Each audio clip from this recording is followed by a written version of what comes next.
C'est un webinaire qui est organisé dans le cadre du programme régional Digital Wallonia for AI avec la collaboration et en partenariat avec TRAIL, qui est le consortium des universités et centres de recherche de la Fédération Wallonie-Bruxelles, avec AI for Belgium, qui est le hub national IA, avec l'AWEX et avec les hubs Digital Wallonia. Je ne vais pas tarder, je vais directement passer, on va directement passer au cœur du sujet. Donc, je vais passer la parole à Jessica Miclotte et Christophe Montoisy. Donc, Jessica est diplômée à l'UCL en sciences politiques et en relations publiques. Elle a travaillé chez CGLEC en communication, mais également attachée pour la Fédération Wallonie-Bruxelles et ainsi que chef de projet du département, chef de département, pardon, pour WBI, donc qui est Wallonie-Bruxelles International. Elle occupe aujourd'hui le poste de chef de projet industrie du futur à l'Agence du numérique. Et donc Jessica et moi sommes collègues. Christophe ensuite qui modérera en binôme avec Jessica. Donc Christophe Montoisy, quant à lui, est directeur innovation et créativité au pôle Mécatech. Et il est membre du comité de pilotage Digital Wallonia for AI, Infopol et AI for Belgium. Il cumule de multiples expériences, dont technicien de laboratoire et formateur GMP chez GSK. Et il a aussi été business director chez TELUS. Jessica et Christophe, je vous laisse la main. Merci beaucoup Antoine pour cette introduction. Bienvenue à tout le monde pour ces carrefours de l'IA dédiés au secteur manufacturier. Secteur manufacturier qui est vraiment d'importance depuis quelques années, notamment pour les régions européennes.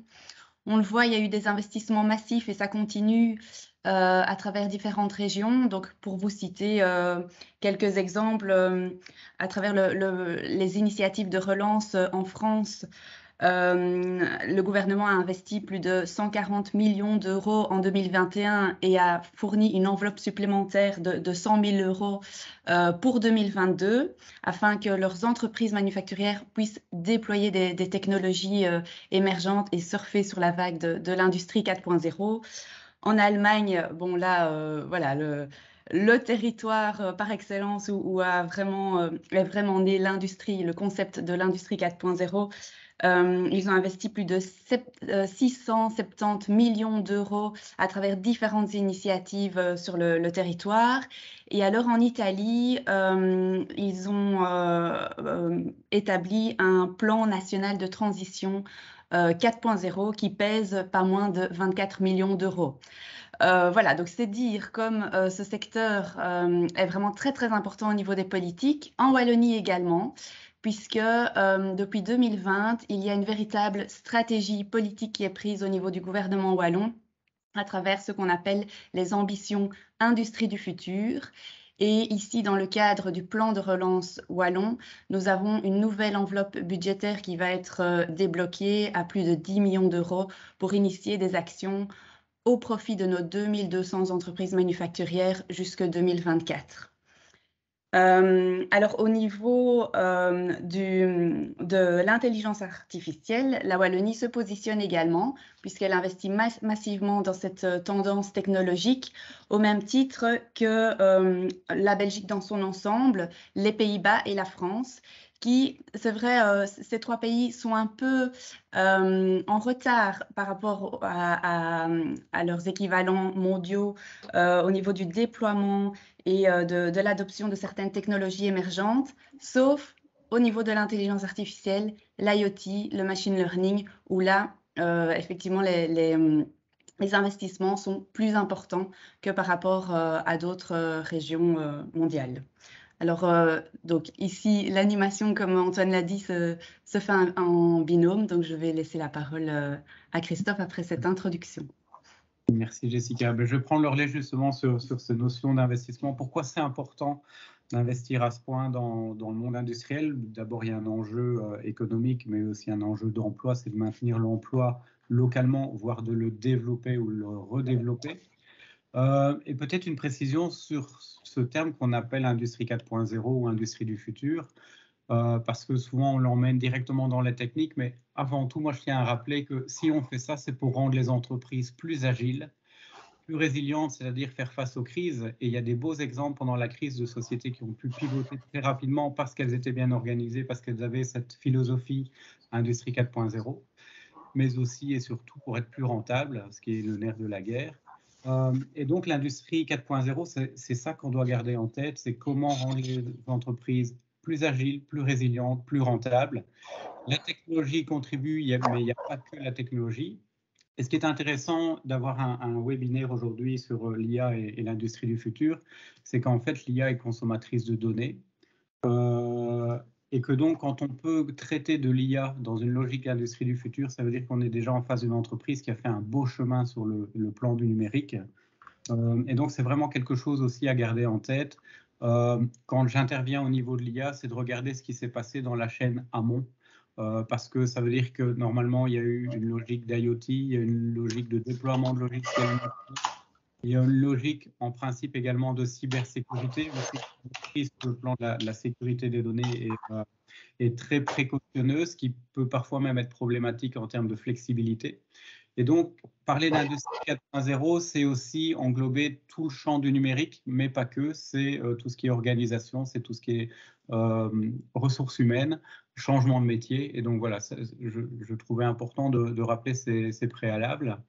Il y a parfois des actions dans les entreprises qui ne coûtent pas très cher et qu'on doit garder en tête, et quand un spécialiste de l'IA intervient, doit aussi avoir à la conscience, c'est que parfois, simplement une réorganisation d'ateliers permet d'améliorer des rendements, de la flexibilité, du pivot sur des commandes.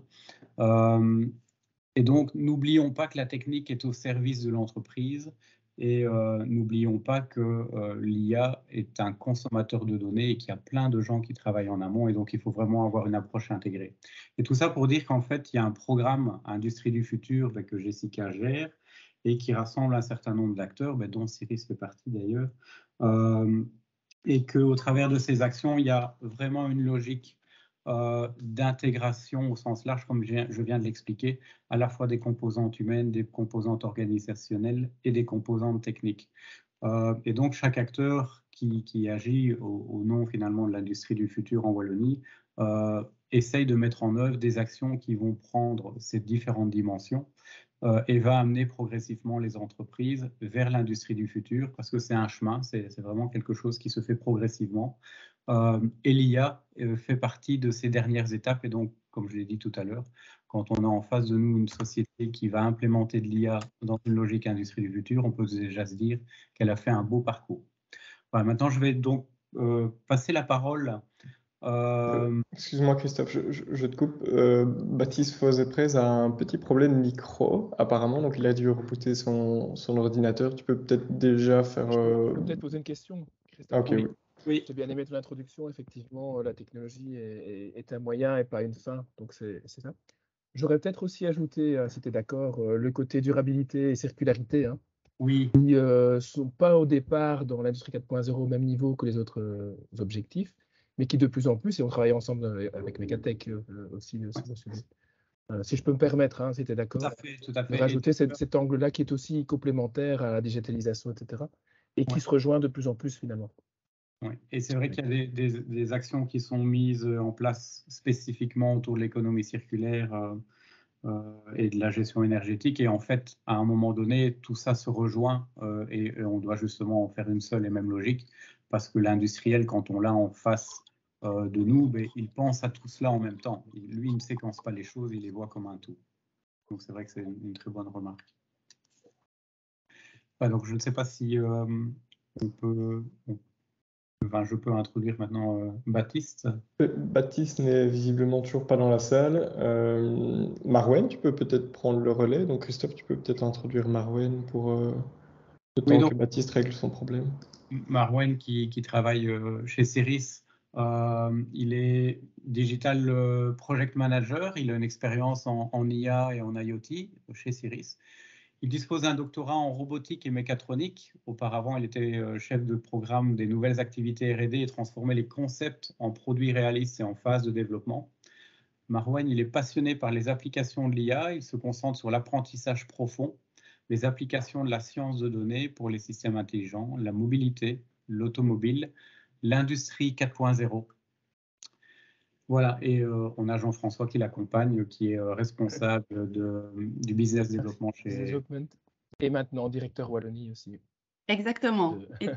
On peut dire maintenant ou prochainement? Mais maintenant. à partir du 1er août, mais voilà, on peut déjà le signaler. C'est imminent, la transition est en cours. Allez. Très bien, on vous cède la parole. Merci. Parfait, donc juste j'upload un peu la présentation. From computer. AI manufacturing. Today desktop.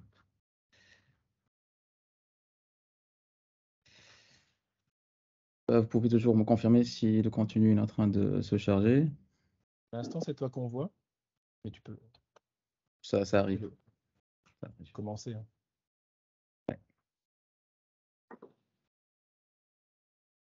Donc bonjour à tous. Oui, c'est comme introduit par Christophe, Jessica et Antoine. On a l'honneur d'aujourd'hui de présenter ce que CERIS développe pour l'industrie manufacturière et surtout présenter les enjeux de l'intelligence artificielle.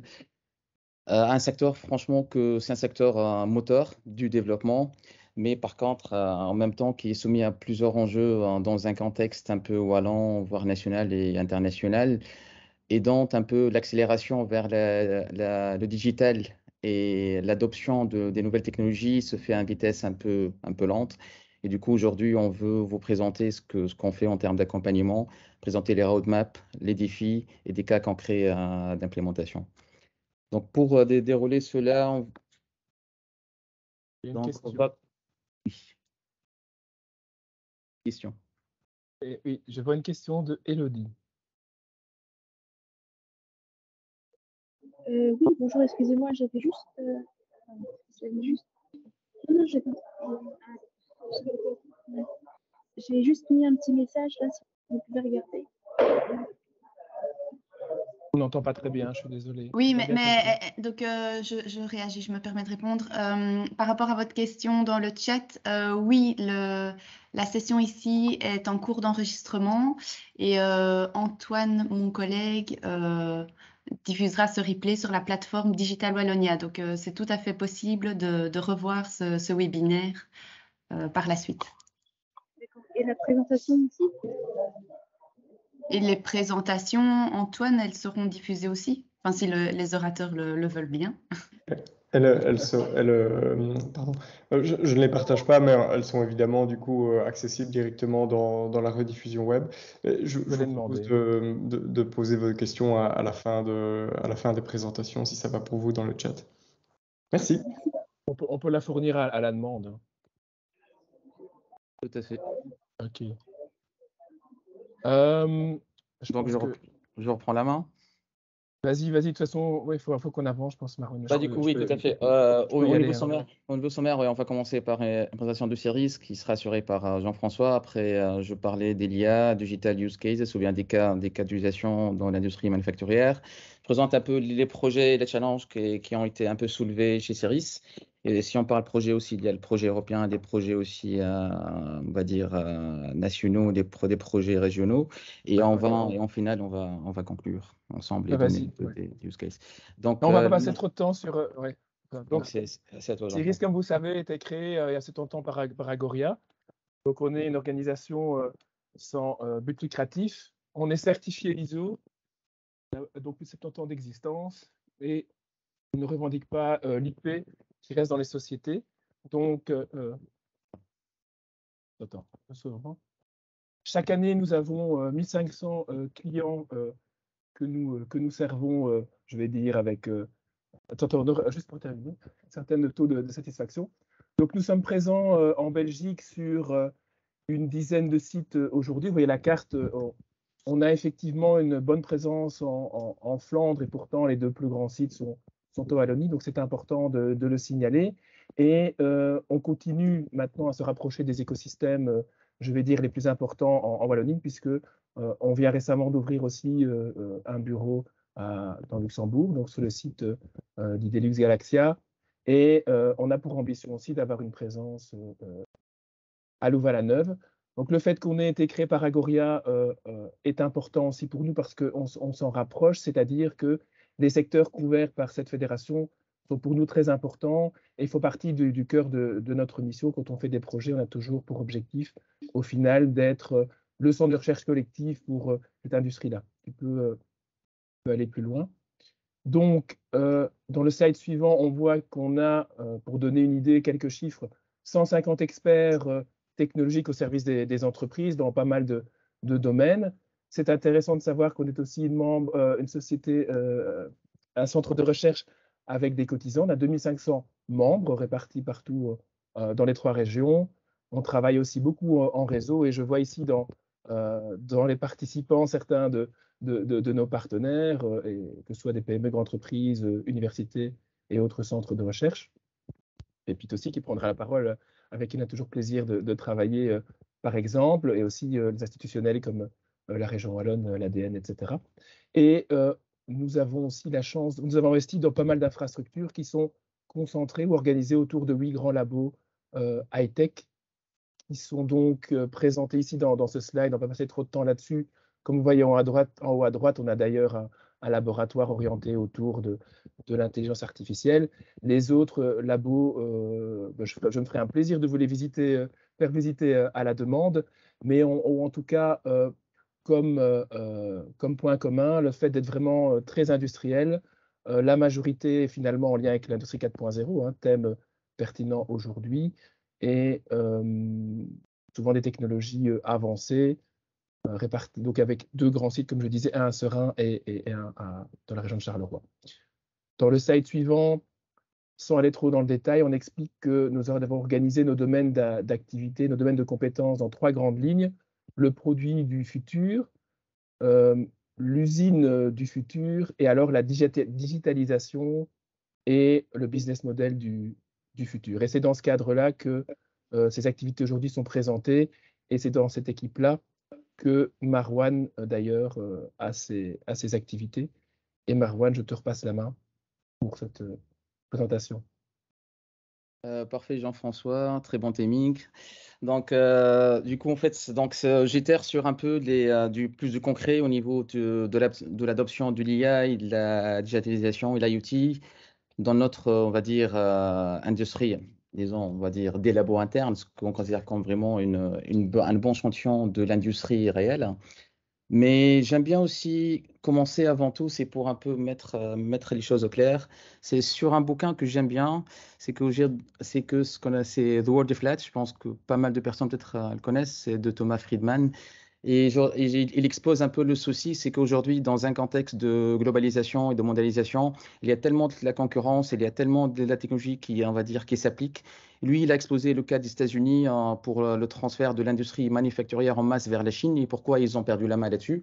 Je pense que c'est un très beau bouquin à lire pour voir un peu l'enjeu de la compétitivité et pour être un peu à la rigueur et pour répondre à un besoin, il faut non uniquement trouver un marché, mais être compétitif au niveau technologique. Et c'est là que vraiment les problèmes, on va dire, commencent. Depuis 30 ans, les gens, on va dire, la tendance, le train des manufacturiers ou bien des décideurs, elle n'arrive pas à répondre à un besoin ou de plus en plus agile, comme disait Christophe, que j'aime bien ce mot-là. Du coup, si aujourd'hui il y avait un sondage qui a été fait par la prestigieuse The Manufacturer Review et avec IBM pour poser les questions aux décideurs et on va dire et les managers dans l'industrie manufacturière, qu'est-ce que vous voulez voir d'ici 5 années? On va dire 92%, ils disent que je veux améliorer le mode opératoire, donc je veux être plus efficace, je veux avoir plus de clientèle. Surtout, en fait, ce qui m'intriguait le plus, ce qui est intéressant, c'est 83%, ils pensent aussi à ce qu'on appelle au bien-être. Et ça, c'est important, qui sera un peu dans la roadmap de l'Europe, dans les horizons qui viennent, surtout pour remettre l'humain au cœur, on va dire, du process. Donc, on passe de 4.0 vers la 5.0. On n'est pas encore là dans 4.0, mais c'est bien de penser à ça. Et surtout, il y a 59% qui pensent au développement durable. Donc, qui dit ça? Donc, il faut utiliser des leviers technologiques pour aborder le sujet. Il faut apporter, on va dire, sa pièce au puzzle. Et parmi un élément qui est très, très important aujourd'hui, qu'on voit qui a transformé beaucoup de business, on va dire, qui se base sur le consumer. Disons aujourd'hui, pourquoi on ne fait pas l'IA, on ne peut pas appliquer l'IA dans un contexte de l'industrie manufacturière. Mais la fameuse un peu citation, IA is the new electricity, l'IA c'est la nouvelle électricité par Andrew Ng, que tout le monde connaisse plus ou moins, le fondateur de Google Brain et le propriétaire de Coursera, plateforme on va dire, d'apprentissage en ligne. En fait, lui, dans son discours, c'était depuis un an, on disait qu'aujourd'hui, je vois le potentiel de l'IA pour l'industrie manufacturière parce que on voit très bien qu'elle a fait, on va dire qu'elle a fait ses preuves pour l'autre business. Par contre, le challenge derrière, c'est comment, qui dit IA dit data. Qui dit data, il faut avoir des machines connectables et connectées. Et pour avoir toute cette plateforme-là, il faut embaucher des gens. Et la question derrière, c'est on n'a plus besoin en ce moment on va dire, des modèles IA, machine learning, puisque tout se développe à vitesse grand V, mais par contre, on a besoin plus de data. Et c'est pour cette raison-là, je signe ici que le besoin en data engineering, il est beaucoup plus en vogue actuellement par rapport au machine learning engineer ou bien un data scientist. Donc ça, c'est pour donner un ordre d'idée, mais on va plus détailler ça après. Donc, on voit très bien aujourd'hui que l'IA, elle est utilisée, on va dire, dans l'industrie manufacturière au niveau des cas d'études, c'est 29% dans la maintenance, et ça, c'est très important. Donc, pour ce qu'on appelle répondre à un concept first time right, qui aujourd'hui il est en vogue et tout le monde le cherche pour avoir une efficacité, on va dire, et plus d'inspection qualité et plus de productivité.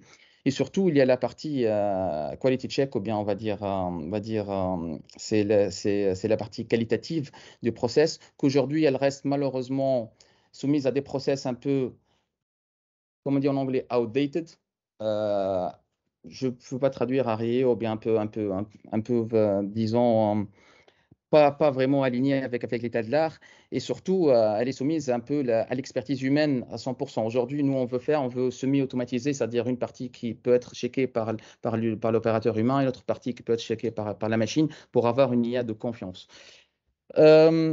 Aujourd'hui, en fait, les technologies, comme mentionné ici, en fait, on a parlé bien de l'IoT, on parle de computer vision qui est un bon levier pour l'industrie manufacturière, qui est en ce moment, il est mal utilisé, mais grâce à des initiatives wallonnes que je vois, par exemple, je vais revenir là-dessus après, Multia, Ariac, surtout sous un peu la parapluie de Digital Wallonia, qu'on commence à appliquer, on va dire, adopter de plus en plus. Il y a Digital Twins, il y a, on va dire, le Edge Intelligence, ou bien le calcul qui est embarqué.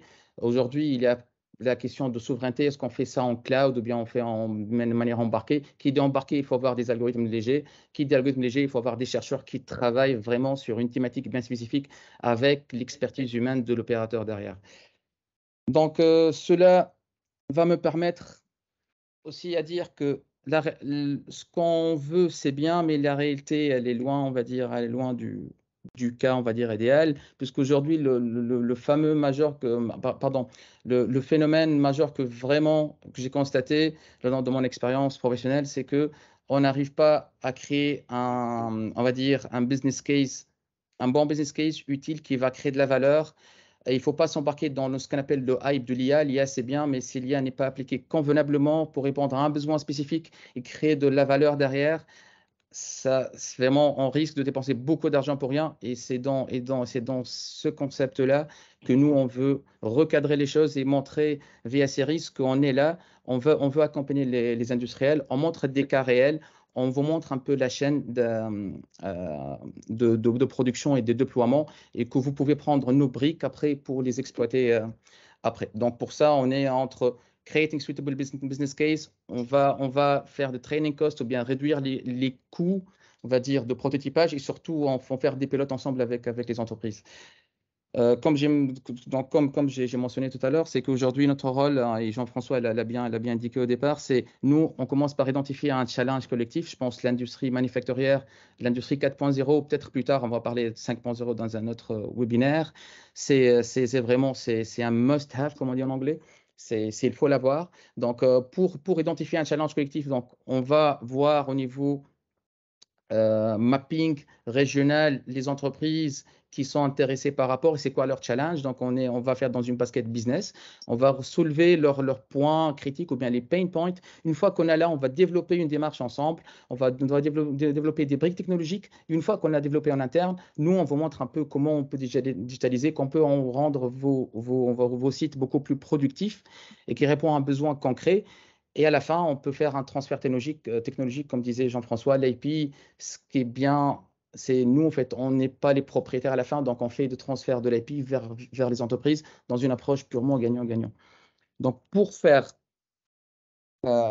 plus concret, donc je vais parler des projets de challenge aujourd'hui qu'on attaque chez Ceris.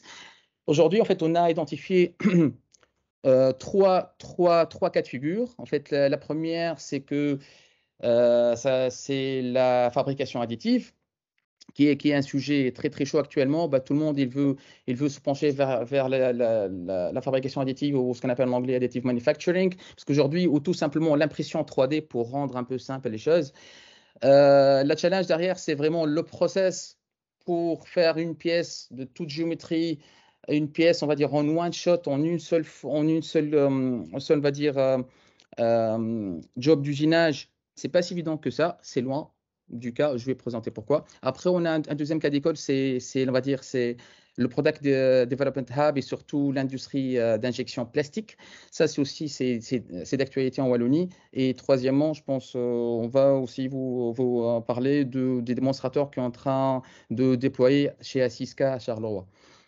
Donc, si on commence par la première, on va dire, par le premier use case, c'est qu'aujourd'hui, vous voyez que la fabrication additive, ou l'impression 3D, c'est une technique de fabrication qui vient en appui à des méthodes conventionnelles. Il y a l'injection, l'usinage, la coulée et compagnie.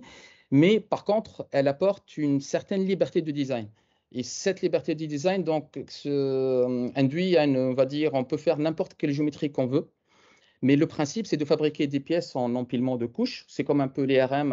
C'est comme vous êtes à l'hôpital aujourd'hui pour faire l'imagerie 3D RM. Donc, vous faites l'image 2D, après vous rassemblez pour avoir 3D. C'est le même principe pour l'industrie, pour la fabrication additive. Moyennant plusieurs types on va dire, de matériaux, des métaux et du plastique, de polymère. Par contre, si vous montre ça, c'est bien, on est bien, tout le monde il est content, on est dans une nouvelle technologie. Par contre, rendre cette technologie beaucoup plus digitalisée, beaucoup plus semi-automatisée, je ne vais pas on va dire complètement automatisée, c'est un peu dur parce qu'il faut l'intervention humaine. Donc, si je montre ça, tout le monde sera furieux. Mais par contre, actuellement, ce qu'on fait dans l'industrie additive, c'est ça. Donc, on a plus 100 paramètres à régler.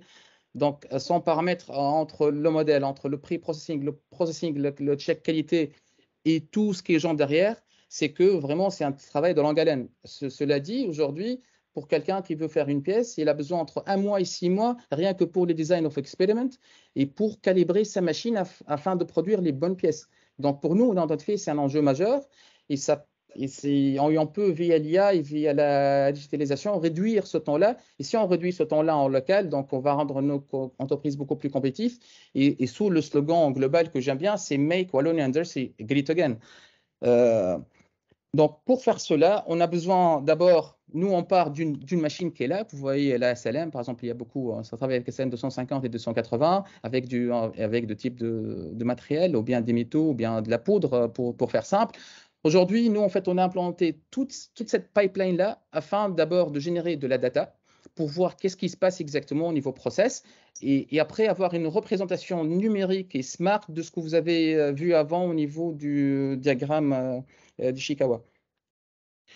Donc aujourd'hui, nous, en fait, on a fait ce qu'on appelle le data warehousing. Donc, on prend le matériel donc, avec le système, on va dire ERP local. Donc, on sait bien les batchs, les propriétés mécaniques de la poudre.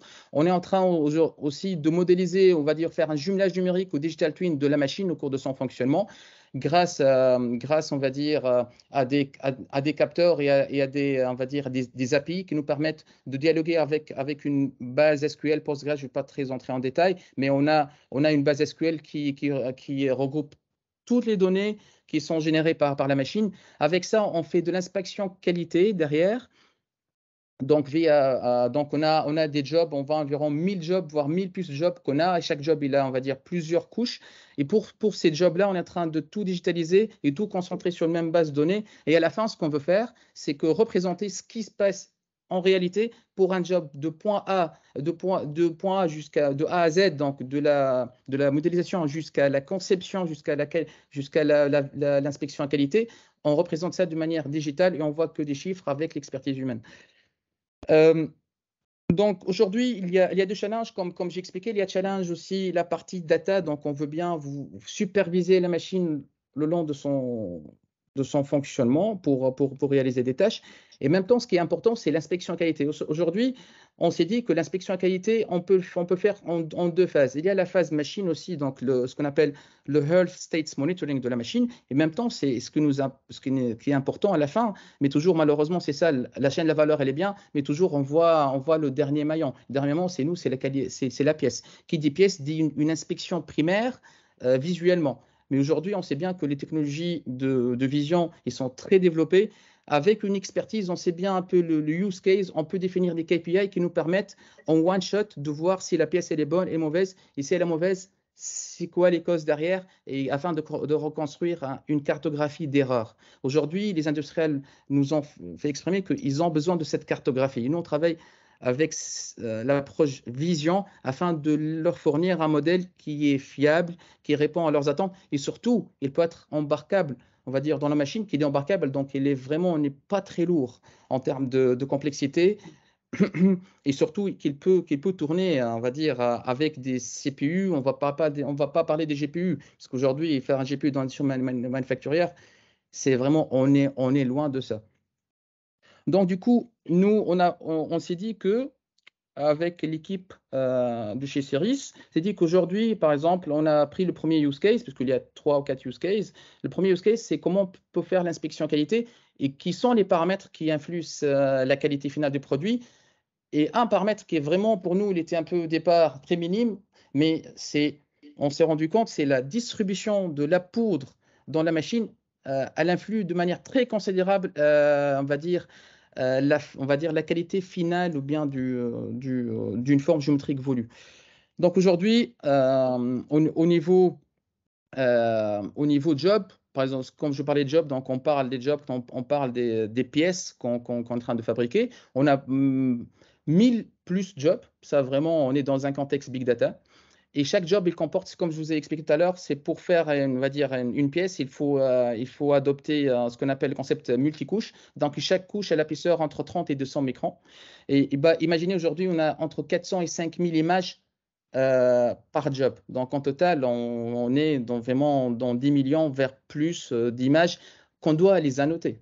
Ça, il ne faut pas oublier qu'on doit les annoter, parce qu'aujourd'hui, comme j'ai dit, l'IA, elle ne sera pas autonome. Il faut avoir l'expertise, donc les deux mains dans la main, pour pouvoir répondre à ce problème qui est un problème, on va dire, pertinent. Surtout aujourd'hui, offrir industriel que, OK, vous avez une pièce, vous êtes en train de produire, on va dire, des batchs de 30, 20, 50 pièces. Aujourd'hui, on peut vous prévenir à temps et à terme que ce que vous produisez n'est pas conforme à vos attentes. Donc, il y a du gain de temps, il y a la réduction des coûts, et surtout, il y a ce qu'on appelle l'accompagnement, c'est que l'humain au sein de la boucle. Et ça, c'est le plus important. Pour ça, je parle de l'industrie 5.0, c'est que comment rendre l'interaction entre l'homme et la machine beaucoup plus fiable et beaucoup plus, on va dire, plaisante.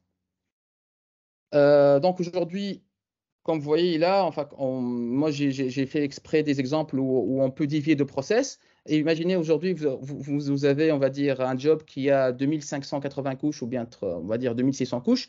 Les premières couches, elles sont bonnes. Après, on se rend compte qu'à partir de cette couche-là, on commence à dévier de process. Et donc, l'idée, c'est une fois qu'on a inspecté en temps réel, dit temps réel, mais temps réel dans cette industrie-là, ça se mesure en minutes, c'est pas en millisecondes. Mais on va directement voir c'est qui les paramètres du contrôle machine qui ont influencé. Donc, on a une interaction entre la vision et la partie base de données SQL qui nous permet de modéliser au sens machine learning l'état de fonctionnement en temps réel de la machine. Donc aujourd'hui, si vous voyez bien, il faut attendre jusqu'à 2500. Après, ce job-là, je pense qu'il est à 2500 ou bien 3000. Normalement, c'est à la fin de 3000 qu'on se rend compte qu'on commence, on va dévier. Mais nous, ce qu'on a fait, c'est qu'à 2500, on a un warning disant les gars, il y a quelque chose qui se passe, jetez un coup d'œil, soit on arrête, soit on n'arrête pas, c'est en fonction de votre, on va dire, KPI qualité qui vont, on va dire, dicter les règles pour corriger le process en cours de production. Et ce qu'on voit ici, en fait, nous, en train du sablier, et ça montre bien, je ne sais pas si c'est très clair, que vraiment, on a des déviations au niveau contour, et ce n'est pas vraiment à la hauteur. Parfait pour les cubes, ça c'est un profil beaucoup plus complexe puisqu'on a environ 48 cubes à produire pour un use case. On voit que quelques cubes, on ne peut pas les utiliser après parce que ce qu'on voit ici, 4 cubes, ils commencent un peu à dévier. Donc au niveau qualité, au niveau densité, on va dire, si on parle de la méca, de la matière, elle n'est pas la bonne. Donc après, ça se propage. On voit bien que la moitié du batch direction, désolé, en poubelle, parce qu'on ne peut pas l'exploiter après. Nous, c'est dans une approche préventive. Pour faire cela, donc vraiment, je ne veux pas trop vous embarquer dans, on va dire, dans trop ce que dit Deep Tech, mais ce qui est bien, c'est que grâce aujourd'hui à notre collaboration, surtout pour le projet ARIAC, que je suis en train de l'aider actuellement chez Ceris, c'est que ARIAC, l'idée, c'est que comment on va utiliser des briques technologiques on va dire, state of the art, qui sont vraiment alignés avec l'état de l'art, pour rendre les industriels beaucoup plus compétitifs. Cela veut dire, si vous avez bien suivi mon discours, aujourd'hui, on ne cherche pas de n'importe quelle IA. On cherche de l'IA, comment dirais-je, qui est issue d'une expertise humaine qui répond à un use case, mais surtout, elle est légère. Et dans notre cas de figure aujourd'hui, dans la partie vision, il y a tellement des algos qui existent dans le monde, il y en a plein, parce que chaque jour, on a des algos. Mais le problème, c'est derrière le défi, c'est quel algo choisir pour répondre à notre problème. Et nous, avec notre, on va dire, belle collaboration avec l'ULB au sein d'ARIAC, aujourd'hui, on a une nouvelle méthodologie, ce qu'on appelle Danceman. Danceman, en fait, c'est un générateur d'algorithmes. C'est pas vraiment, on va dire, c'est pas une archi qui est prête, on va dire prête à l'emploi, mais sinon on génère l'algorithme, on va dire l'architecture volue, en fonction de la qualité de nos datasets pour nous rendre, on va dire, l'algo le plus fiable, le plus léger, mais surtout le plus embarquable. Et aujourd'hui, en fait, on a aussi, il y a deux approches, puisqu'on a vu qu'on a vraiment 10 millions d'images. On ne va pas tous les annoter, sinon ça va prendre, on va dire, des mois et des mois. On va commencer par des batchs, on va annoter des batchs de 3000, 4000, 5000. Une fois qu'on a noté ça, on va les tester sur des autres batchs d'une manière progressive, itérative. Et ça, je pense, c'est l'active learning, on va dire, c'est la méthodologie, c'est la plus adéquate afin de répondre à ce défi-là. Donc, Danceman, aujourd'hui, en fait, on a commencé à faire tout ce qui est le benchmarking sur des datasets qui existent et nos datasets aussi. Et le graphe que je peux vous montrer vraiment qui était rassurant, qu'aujourd'hui, par rapport aux approches classiques qu'on trouve telles que AlexNet, le VGG, le RasNet avec toutes ces variabilités, nous, si on compare à part au nombre de paramètres entraînés, nous, on est moins de 100 000. Donc, qui est très, très, très, très attractif par rapport aux autres, parce qu'aujourd'hui, si on veut embarquer d'autres algorithmes, il nous faut de la puissance, on va dire, de calcul, et ça, on ne trouve pas souvent chez les industriels. Donc, on veut bien répondre à un besoin, mais toujours se mettre dans la peau d'industriel pour voir si on peut l'adopter ou non. Donc, ça, c'était le premier cas de figure. Donc, je ne sais pas s'il me reste combien de temps, ou bien 2 minutes. Oui, 2-3 minutes. D'accord, parfait. Oui. Donc, en fait, c'est le deuxième use case. C'est l'industrie d'injection plastique. C'est, je pense, que très répandu en Wallonie, en Belgique. On va dire, on a vraiment de l'expertise derrière. On a pas mal d'injecteurs, on va dire, en Wallonie. Cependant, le problème d'habitude, c'est qu'aujourd'hui, dans un contexte surtout de circular economy, l'économie circulaire, on n'injecte pas, on va dire, des matières, on va dire des grains de plastique bruts, mais on veut faire du recyclage pour produire, on va dire, les pièces plastiques, des nouvelles pièces plastiques. Donc, l'enjeu, c'est que le process, il peut être perturbé facilement. Cela veut dire, si on a un batch qui est très clean, qui est très propre, qui est nouveau, ça, on peut le faire, on sait le faire, il n'y a pas de problème, hormis que le nombre de process, ici, il y a 50 paramètres à optimiser. Donc, pour un opérateur, toujours, c'est un problème. Nous, on veut apporter notre savoir-faire pour réduire ce temps. Mais cependant, si on est dans un contexte de l'économie circulaire, on doit acheter de la matière recyclée. La matière recyclée peut être de 20% jusqu'à 60-70%. Alors là, bienvenue les problèmes.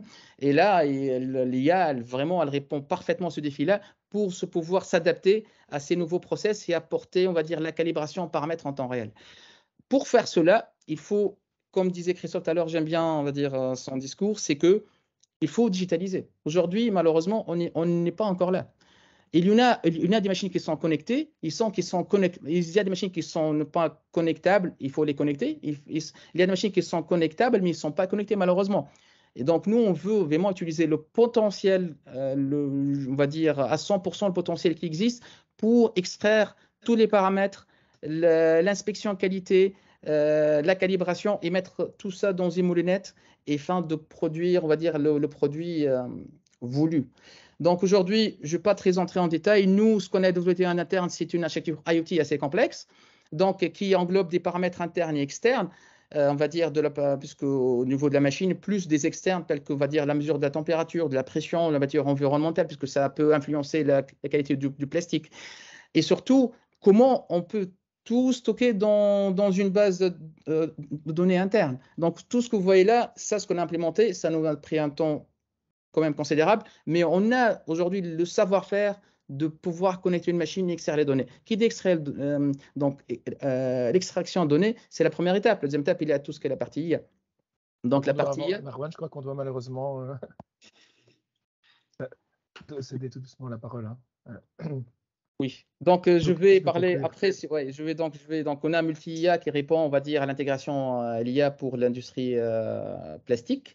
Donc je te laisse la main, peut-être. Ah oui, oui. C'est vrai que je ne vais pas faire long parce que j'espère, Jessica, justement, qu'on aura l'occasion un jour de faire une communication plus longue sur.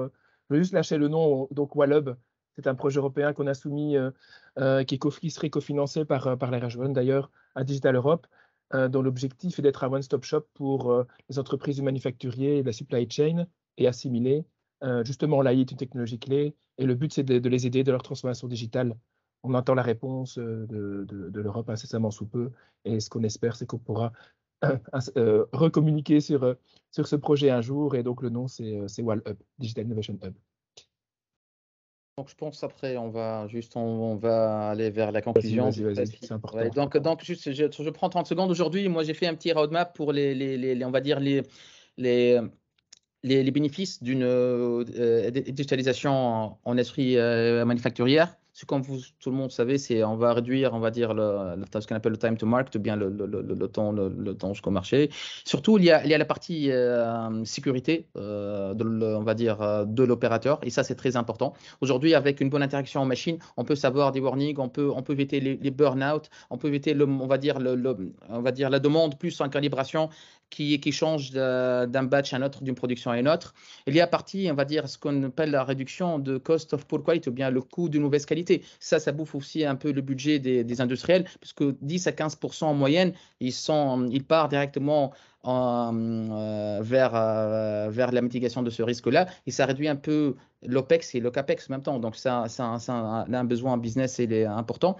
Il y a aussi l'agilité que j'aime surtout, mais surtout après la considération, pour moi, si je résume tout ça en seul mot, c'est il faut avoir une culture assez ouverte pour adopter l'IA et le digital, puisqu'aujourd'hui, on ne va pas concurrencer, on va dire, l'opérateur humain, on ne va pas mettre un robot à la place, mais nous, ce qu'on veut faire, c'est une bonne interaction, une bonne dynamique pour mieux produire et avoir un environnement de travail de plus en plus plaisant, et éviter surtout les problèmes de burn-out. Donc, ce sera tout pour le moment. Merci beaucoup, Marwan et Jean-François. On retient déjà l'idée que l'IA est vraiment très très large. Hein. Je reprends aussi petite remarque dans le chat l'IA ne concerne pas que le machine learning et il ne suffit pas d'avoir, il ne faut pas avoir une multitude de données pour se lancer dans cette tendance technologique. Elle est bien accessible à tous et peu importe aussi la taille du projet qu'on souhaite mener.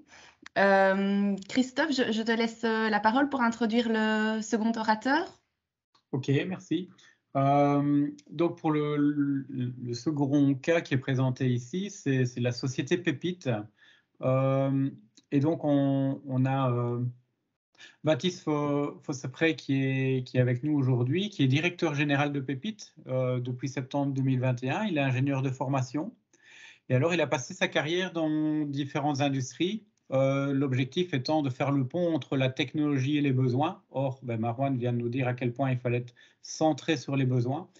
Avec son équipe, il travaille actuellement sur un plan de transformation qui vise à accroître l'impact des solutions Pépite sur le marché, en mettant l'accent sur la durabilité de l'industrie, et c'est ce que Jean-François nous a rappelé il y a quelques instants. Donc, je vous laisse la parole, et merci pour cette présentation. Bien, merci beaucoup. Bonjour à tout le monde. Vous m'entendez correctement?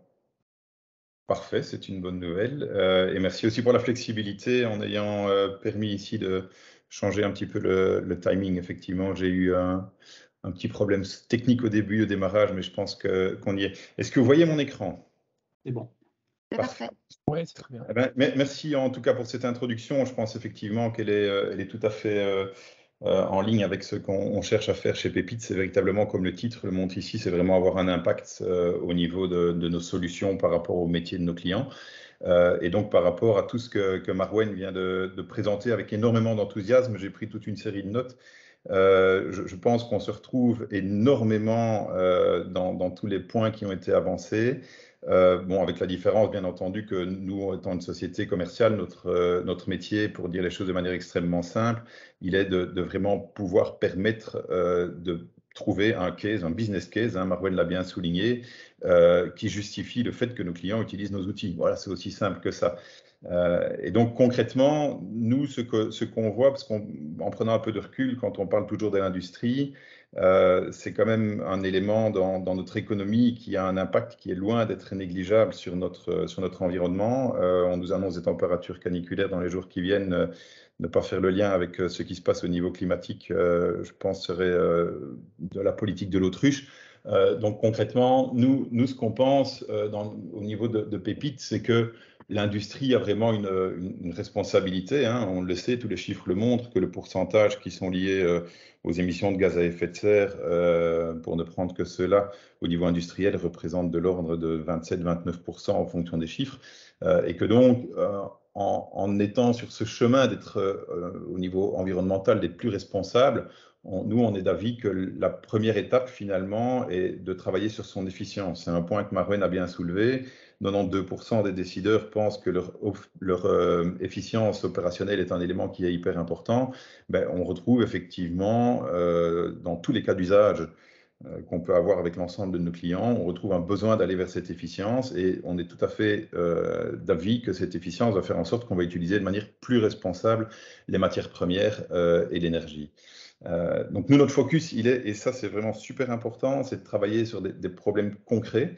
Donc j'ai un slide après qui liste un petit peu ces thématiques sur lesquelles on travaille et pour lesquelles on va venir avec tout un ensemble d'outils qu'on va bundler dans un outil, donc dans un logiciel développé en interne, qui va permettre de apporter des réponses à l'ensemble de ces problèmes. Donc, ce qu'on offre concrètement au niveau du marché, ce sont à la fois cet outil, ce software qui est vraiment un software no-code. Donc, nous, notre vocation, notre idée, notre volonté, c'est de rendre nos clients les plus indépendants possibles. On n'est pas là pour faire en sorte qu'ils nous appellent 2 fois par semaine parce qu'ils ont des problèmes de configuration ou quoi que ce soit. On veut qu'ils prennent la main sur l'outil, qu'ils deviennent autonomes et qu'ils soient à même de petit à petit pouvoir traiter de plus en plus de problématiques et d'avoir un périmètre de plus en plus large dans la manière dont ils vont exploiter l'intelligence artificielle. Et on va les accompagner également avec une méthodologie qui va leur permettre justement de pouvoir traiter l'ensemble de leurs problématiques dès le début, en commençant, et ça Marouane l'a bien souligné, donc je pense que c'est très très bien de passer juste derrière lui, en commençant par l'extraction des données qui évidemment va nous servir principalement ici au niveau de l'optimisation, va nous servir pour faire tourner les différents algorithmes qu'on va proposer. Donc concrètement, voilà, comme je viens de l'expliquer, focus sur les éléments business, un élément que Marouane a souligné, donc c'est très très bien de nouveau de faire écho à cela. La gouvernance est quelque chose pour nous d'extrêmement important. S'il n'y a pas cette culture de traitement de la donnée au niveau du client, on se rend compte qu'en règle générale, il est très difficile d'avoir vraiment un impact. Donc il est essentiel, quelle que soit la taille de l'organisation, qu'il y ait véritablement un focus qui soit mis sur cette importance que la donnée peut représenter et que l'exploitation des données vont effectivement pouvoir représenter. Donc la mise à l'échelle des outils, comme je l'ai parlé, et cette approche méthodologique. Donc tout ça, ça nous permet finalement, en termes d'impact, de travailler sur toute une série de grands indicateurs, de grands objectifs, que vous voyez ici donc sur la droite, qui sont liés au throughput du différent process, au rendement du process pris de manière générale, à des problématiques de qualité. Donc Marouane mentionnait tous les éléments qu'il y avait par exemple dans l'injection plastique. C'est un cas typique que nous, on a tendance à mettre en avant, où on montre de la manière dont on peut chercher à identifier l'ensemble des éléments qui ont amené, ou des conditions qui ont amené au fait que certains produits soient qualitatifs ou pas dans ce genre d'industrie. L'efficience au niveau des équipements. De plus en plus, on est sollicité pour travailler sur tout ce qui touche à la maintenance prédictive. Et également tout ce qui est efficience énergétique, comme j'ai pu en parler. Et d'ailleurs, les 2 use cases que j'ai prévu ici de vous montrer dans les quelques minutes qui sont à disposition traitent sur cette thématique-là, parce que plus que jamais, elle me paraît être extrêmement importante. Donc, quelles sont les références qu'on peut avoir? Ici, c'est un extrait, ce sont quelques noms. Comme vous pouvez le voir, c'est très très large. On est dans un secteur qui est effectivement celui de l'industrie. On a une présence qui est assez forte dans tout ce qui est chimie, métallurgie, également tout ce qui est très haut traitement de minéraux, en passant même au niveau de tout ce qui est mine. Dans tout ce qui est papeterie, on a pas mal de présence, des composants, des fournisseurs de composants au niveau automotive, même de manière un peu surprenante peut-être pour certains dans l'aquaculture, mais également dans tout ce qui est production énergétique. Donc ici, vous voyez toute une série de noms, que ce soit par rapport à des installations photovoltaïques, des installations éoliennes, ou encore de la biomasse ou de la cogénération. Pardon. Et traitement des déchets également, on parle plus d'énergie circulaire. Effectivement, on se rend compte que dans la manière dont les déchets sont traités, triés, et dont l'ensemble des mécanismes et des processus qui sont d'application dans ce genre d'industrie, on se rend compte que de nouveau, on se retrouve à avoir des données qui peuvent être très utiles par rapport à tout un ensemble de prises de décision. Donc, si je me focalise ici sur le côté énergétique, je ne vais pas ici refaire tout un cours par rapport à tout ce qui est efficience énergétique et le net zéro. Bon, ce graphe ici, je pense qu'il a tendance à être positif. Vous l'avez certainement tous déjà vu, ça vient d'une étude de McKinsey, mais bon, il est repris à toute une série d'ensembles qui cherchent à montrer les différents chemins vers lesquels on devrait s'inscrire pour pouvoir limiter le réchauffement climatique en fonction des émissions donc de gaz à effet de serre, et dans le cas ici en présence, c'est principalement tout ce qui est CO2. Il y a toute une série de trajectoires. Nous, je ne vais pas rentrer dans les détails ici, ce n'est pas le point. Nous, ce qui nous paraît être extrêmement important, c'est que la numérisation et l'intelligence artificielle permettent d'avoir un impact qui est extrêmement important à ce niveau-là. Et plus loin, dans cette étude qui avait été faite par McKinsey, ils avaient fait quelque part une petite analyse des différents éléments qui pouvaient avoir un impact réel, donc en termes de réduction d'émissions de gaz à effet de serre. Et donc de manière assez logique, on y retrouve les différents éléments tels que la production d'énergie évidemment renouvelable, l'électrification de toute une série de procédés ou de véhicules et autres, de tout ce qui est lié au transport. Chaque fois, on voit la taille de la bulle représente l'investissement qui est estimé au niveau annuel en milliards de dollars pour obtenir un certain abattement au niveau des émissions de gaz à effet de serre, au niveau du CO2. Et ce qu'on peut voir, c'est que tout ce qui touche à l'efficience opérationnelle, finalement, est celle qui permet d'avoir donc ici, par rapport à ce qui était chiffré, 18% des estimations totales qui étaient prévues par rapport à tout ce qui est émissions de gaz à effet de serre. Mais on voit que c'est celle qui représente le retour sur investissement le plus important, donc avec un CAPEX qui est extrêmement faible. Donc, de nouveau, tout ceci, c'est un peu le background, et en ligne également, ici, je ne vais pas rentrer dans les détails, mais avec cette 4e révolution industrielle qui va véritablement chercher un maximum d'informations remontant de l'ensemble des processus de fabrication, on se rend compte que l'intelligence artificielle, finalement, est un outil extrêmement puissant qui permet d'arriver à cette amélioration de l'efficacité. Et donc, un exemple très concret, puisque tout ceci peut paraître être assez théorique, c'est un cas qu'on a fait donc avec Preyon, une société que vous connaissez probablement tous, donc producteur d'acide phosphorique et de phosphate, qui sert à toute une série d'éléments. Ils se rendaient compte qu'ils avaient des problèmes dans le pilotage de certaines unités donc de leur site de production. Dans le cas ici, c'était à Angis. parce que tout leur processus en particulier de purification, donc qui est un processus continu, à plusieurs étapes, dans lequel on fait donc de l'extraction, du décapage, de l'absorption, etc. Ce processus montrait qu'il y avait finalement une très très grosse variabilité au niveau de l'efficience énergétique lorsqu'on se référait à la tonne de produits finis. Donc il faut garder à l'esprit qu'il y a une grosse variation au niveau de la matière première, donc qui est traitée. Ils avaient, donc si on regarde au niveau infrastructure donnée, ils étaient dans une situation dans laquelle ils avaient finalement beaucoup d'informations qui remontaient du process. Ils avaient plus de 300 tags, 300 points d'information qui remontaient. Et ils avaient tout un ensemble de qualités d'informations donc dans leur outil LIMS qui permet de faire la gestion de l'ensemble des paramètres de qualité du processus. Ils avaient tout un ensemble de qualités qui étaient d'outils de données de qualité qui étaient reprises à cet endroit-là. Mais il n'existait pas de lien explicite entre les données process et les données qualité.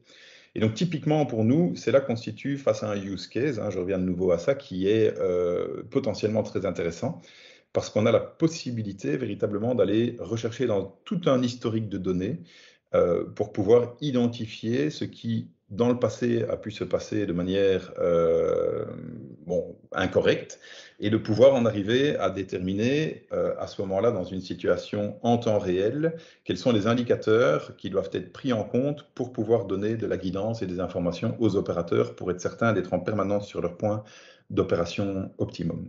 Donc concrètement, on a donc construit des modèles d'intelligence artificielle avec le client ici. C'est un processus itératif. On en revient de nouveau à ce point que Marwen avait monté. Donc toujours cette importance de considérer que l'intelligence artificielle est quelque chose qui vient ici. Ces outils viennent s'ajouter à des opérateurs, donc à des humains qui ont toutes leurs connaissances.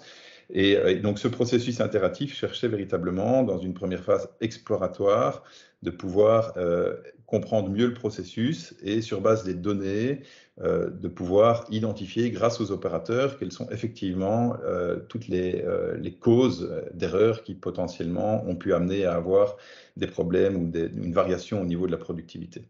Et donc on a utilisé ces algorithmes finalement pour définir, comme vous le voyez sur la gauche, tous les paramètres importants qui ont un impact sur la consommation de vapeur dans ce processus de purification, déterminer l'ensemble des causes racines, déterminer des fenêtres au niveau du contrôle, des fenêtres optimales qui permettent de savoir ce vers quoi on doit véritablement travailler en temps réel, et de pouvoir finalement en arriver également à faire une prédiction de la qualité sur base de l'ensemble des données qu'on pouvait avoir. Donc, en faisant tout ça, évidemment, il y a toute une phase projet, mise en œuvre et mise à disposition de l'outil dans les mains des opérateurs. Eh bien, on en est arrivé à avoir une économie d'énergie qui est de l'ordre, sur cette entité seule, de l'ordre de 7%. Dans une première phase. Par après, ils ont continué à utiliser l'outil, aller plus loin. Ils ont eu des économies d'énergie qui étaient encore plus élevées. Maintenant, ce qui est encore plus important pour nous, c'est que leur équipe a pu acquérir, grâce à ce projet, tout un ensemble de compétences qui leur a permis véritablement de devenir autonomes dans la manière dont ils traitent leurs projets, qui exploitent donc les différents algorithmes qu'on peut mettre à leur disposition. Et donc, ils ont travaillé sur des projets donc de yield, de fiabilité également de leur installation, etc.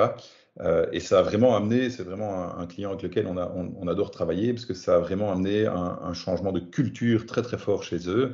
Et donc quand on regarde, il y a tout un ensemble de graphes qu'on aime toujours voir, mais si on regarde par exemple la dispersion telle qu'elle est sur la gauche, en fonction des différents points d'énergie spécifiques, on voit bien qu'on a réussi à la diminuer. En rouge, c'était avant le projet, en bleu, c'était après le projet.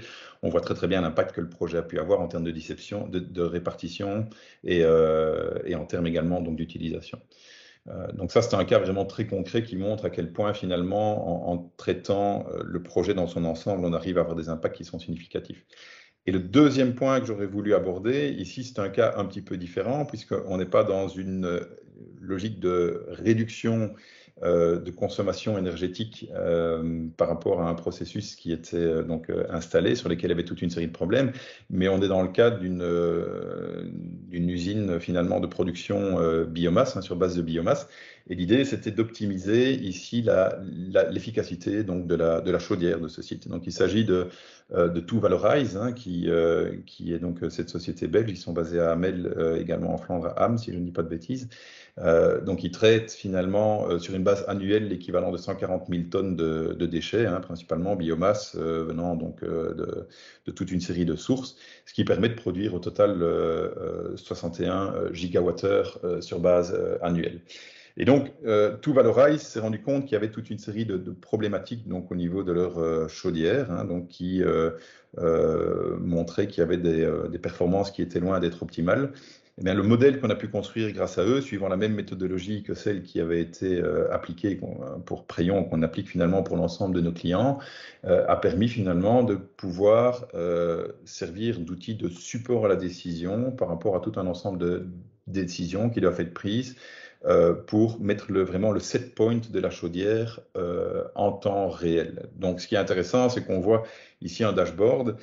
C'est que si on voit sur la gauche, on voit les graphiques, par exemple, avec les gauges, hein, mais ce sont les paramètres qui sont pris en compte ici, donc les seuils qui permettent de savoir dans quel état on se situe par rapport à l'outil, sont des paramètres qui sont construits de manière dynamique également sur base d'algorithmes. Donc concrètement, il y a tout un ensemble d'éléments qui sont contraints, sur lesquels on ne peut pas travailler, qui sont liés par exemple aux conditions météorologiques, hein, on ne va pas produire la même chose de la même manière en été qu'en hiver, mais ces paramètres contraints vont faire en sorte que finalement donner un point d'opération spécifique pour un équipement tel que celui-là, qui serait invariable à travers le temps, est quelque chose qui n'est pas pertinent. Et donc ce qu'on montre ici clairement, c'est que on arrive à déterminer de manière dynamique, en temps réel, quel est le point d'opération optimum par rapport au client. Donc ça, c'était vraiment lié à l'optimisation. Un autre élément qui a été traité chez eux, c'était pour déterminer finalement quels étaient les problèmes qui éventuellement étaient détectés dans le cas où il y avait certains événements qui se passaient.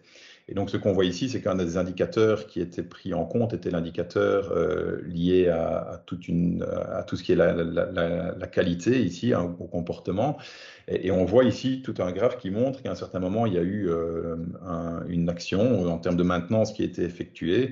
Et bon, la courbe, elle parle d'elle-même. On comprend très, très bien qu'il y a quelque chose qui se passe mal. Maintenant, là où l'outil intervient, c'est quand on se rend compte que quelque chose se passe mal, c'est de savoir où, pourquoi, comment. Il y a des milliers de points de données qui remontent d'un petit peu partout.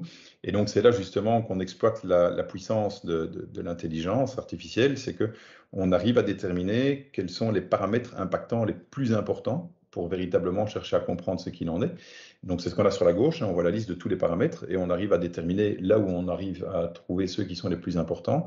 Et une fois qu'on isole ceux qui sont les plus importants, ben, on retombe sur des graphes tels que ceux qu'on voit sur la sur la droite, pardon, où en termes de visualisation, on voit les choses de manière très très claire et on arrive à déterminer pourquoi, en fonction d'un point opérationnel lié à une température, une pression et autres, on arrive à avoir à ce moment-là une perte de performance qui était liée à cet élément de maintenance et qui, à ce moment-là, permet de prendre en compte ces problématiques qui ont suivi cet élément de maintenance pour faire en sorte que dans les maintenances suivantes, évidemment, on ne se retrouve plus dans la situation telle qu'elle a été observée. Donc voilà, ce sont deux exemples qui, de manière assez succincte, vous montrent un petit peu ce qu'on peut faire finalement avec l'ensemble de nos outils. Donc j'espère que ça vous donne un petit aperçu de ce que nous pouvons faire. Il y a énormément de cas d'usage, hein, comme vous avez pu le voir, dans énormément d'industries. Et donc nous sommes vraiment d'avis qu'à ce niveau-là, on a le potentiel d'avoir un impact. Je pense que c'est vraiment un terme qui est très important pour nous. Donc voilà, je vous remercie. Un grand merci Baptiste pour ces exemples très très parlants. Christophe, je te laisse conclure. Je vais conclure avec deux volets. Un volet qui est plutôt pragmatique, on va dire, qui est avec une observation. Après, je vais me tenter à une analogie et vous verrez, c'est une idée qui m'est venue en vous écoutant. La première chose, si on regarde un petit peu ce qui s'est dit hein, par les orateurs, c'est que l'IA, en fait, elle se met au service de l'homme. Elle est là à côté, elle s'immisce tranquillement parce qu'elle se veut légère. Elle prend de la donnée quand il y en a. Si on a moins, elle essaye de s'adapter. Elle est là pour renforcer les capacités de l'humain. Et ça, j'y reviendrai après. l'humain et l'IA sont des liens indéfectibles. Ça peut pas fonctionner. Enfin, l'IA peut pas fonctionner sans l'homme. L'homme a bien fonctionné sans l'IA, mais l'inverse n'est pas vrai. Elle est en recherche d'efficience en permanence. Et elle aide à la compréhension. Pourquoi? Pour anticiper, pour essayer d'aller plus vite, d'être plus précis et donc de vraiment prendre les devants. Et on revient à cette logique que je disais tout à l'heure sur l'industrie du futur, cette capacité à réagir, à être flexible et à être pertinent dans les décisions. Et l'IA, elle est ouverte. Elle invite à l'interaction avec l'homme, avec tous les environnements qui sont dans l'entreprise, avec les différentes données disponibles, les différents outils disponibles. Et elle s'immisce aussi dans tous les métiers. On l'a vu dans certains slides où ça va dans tous les secteurs, ça va dans tous les métiers. Donc, c'est vraiment quelque chose qui est là, qui prend sa place. Et maintenant, je tente une analogie. J'espère qu'elle vous parlera. M'est venu en tête qu'en fait, c'était un peu comme un animal de compagnie, et plus particulièrement un chien de compagnie. Parce que si on regarde le chien, ben, il s'éduque comme l'IA. Si on veut qu'il fasse quelque chose correctement, ben, il faut l'éduquer dès le départ, correctement. Il est mal éduqué, il aura un mauvais comportement. L'IA, c'est pareil. Le chien se met au service de son maître. Il est fidèle. Il est vraiment là pour être à côté. Et il va toujours être attentif à ce que le maître attend et pourquoi il a été éduqué. Il s'adapte aux situations. Il a une grande capacité d'adaptation. Et finalement, on peut aussi le mettre dans différents métiers. Il y a des chiens d'aveugle qui sont là pour guider quand on ne voit pas clair. L'IA sert aussi à ça. À rassembler un troupeau quand on est en train de s'écarter du process. Il y a une brebis qui s'écarte et le chien est là pour ramener et dire attention, il y en a un qui s'écarte un peu trop loin. Il y a des chiens qui sont là pour l'agilité et donc essayer de trouver des chemins un peu plus faciles. Et le chien, ben, on doit s'en occuper aussi. Et on ne peut pas le laisser tout seul dans un coin, dans une niche, il faut le nourrir, il faut être là à côté. Et donc l'interaction, de nouveau, j'y reviens, l'interaction avec l'humain est fort importante. Le chien de compagnie ne vit pas sans l'humain. Et l'IA, finalement, pour moi, c'est ce lien, c'est qu'il y a vraiment les deux. L'IA rend service pour autant que l'humain soit à côté, et donc il y a vraiment ce lien double effet de l'humain vers l'IA et de l'IA vers l'humain. Voilà, ça c'était ma conclusion, mes observations. Donc on est loin de la technique, mais je voulais passer un message qui restera dans les mémoires parce qu'on aime bien les animaux. Je ne vois pas pourquoi on n'aimerait pas l'IA aussi.